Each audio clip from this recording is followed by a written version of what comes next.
So Chance wanted me to introduce Santa Claus. Tito. No, Tito. Scientists created this with love. He made that with passion, boy. He was. So Chance wanted me to introduce. He made that with passion.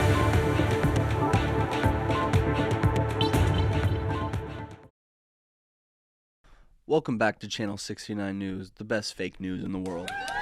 This week, Dana White was caught with another YouTuber's in his mouth. The UFC and Prime have signed a deal to keep fighters over, and Dana White continues to be the king of making good deals with bad people. But what else should we expect from Lex Luthor's illegitimate child? The best thing about this deal is it proves that to make the most money in the UFC, you don't even have to fight. Ask Dana. When asked about the drinks and flavors of Prime, Dana White said, "This shit's so good, it makes you want to jump up and slap your wife." After hearing the recent news about Dana White, Saudi Arabia has reached out to Dana for a 1v1 against his wife. Because if there is one thing Arabians love, it's international and domestic violence. Earlier this week, a Chinese spy balloon was seen flying over Montana. After 30 minutes of flight, it cut off 11 weather balloons, rear-ended 2 other balloons, and told another balloon... I didn't write that one, that one's f***ed. Pamela Anderson recently released her new memoir titled Love Diet Pills. In her memoir, Pamela Anderson alleges Tim Allen dropped his hammer out on the set of Home Improvement in 1991. And I'm talking about his... Disney and ABC responded to her claim saying, "She's lucky Weinstein is in prison." Tim also had a response saying, "No, it never happened. I would never do such a thing to a woman above the age of 18. He also said she was a great coworker. I'll tell you that. She's a fun girl. And he actually said this one, which is just weird. Just sounds like a shitty SNL script that was written by Sloth if he was given a baby roof every half hour. Pamela Anderson was also quoted saying Tommy Lee's new wife won't be too happy with it, but his wife is an ex-Viner, so I think she should be lucky she's floating on anyone's back. Some of the best news of the week. Tom Brady has retired from the NFL to have more time to make out with his kid in the one picture Giselle left him. Brady posted a video on Instagram on Wednesday morning explaining his retirement and probably the cause of his future suicide. Giselle Bundchen, Brady's former wife, commented, "Wishing you only wonderful things," after getting railed by Antonio Brown. On a more serious note about Tom Brady, he was one of the best quarterbacks to ever watch. If you were a drunken, dreadful asshole who has an idiotic, lazy Boston accent.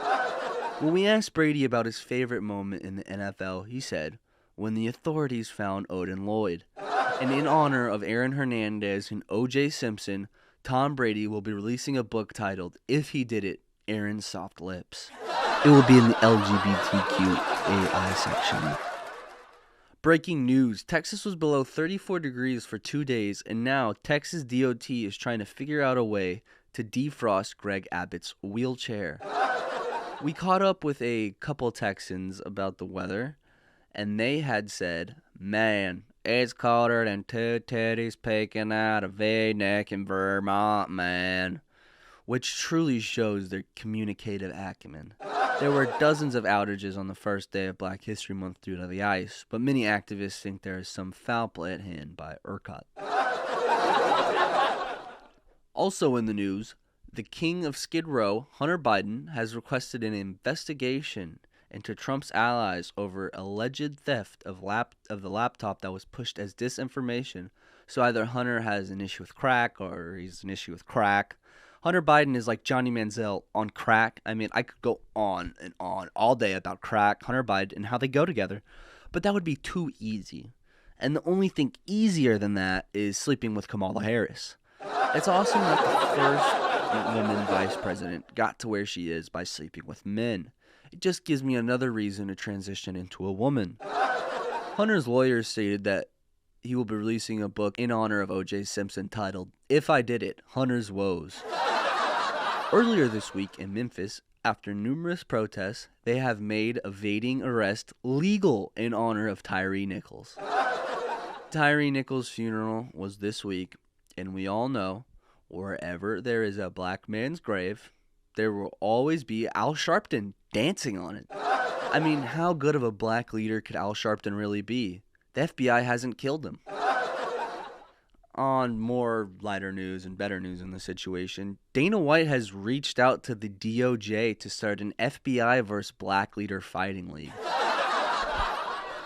Love you guys. You better like, subscribe. You better share this to your friends. Send this to your mother. Your mother's probably so fucking hot. Send her my page, my number. I don't care, bro. Tell your mother I love her. Peace out.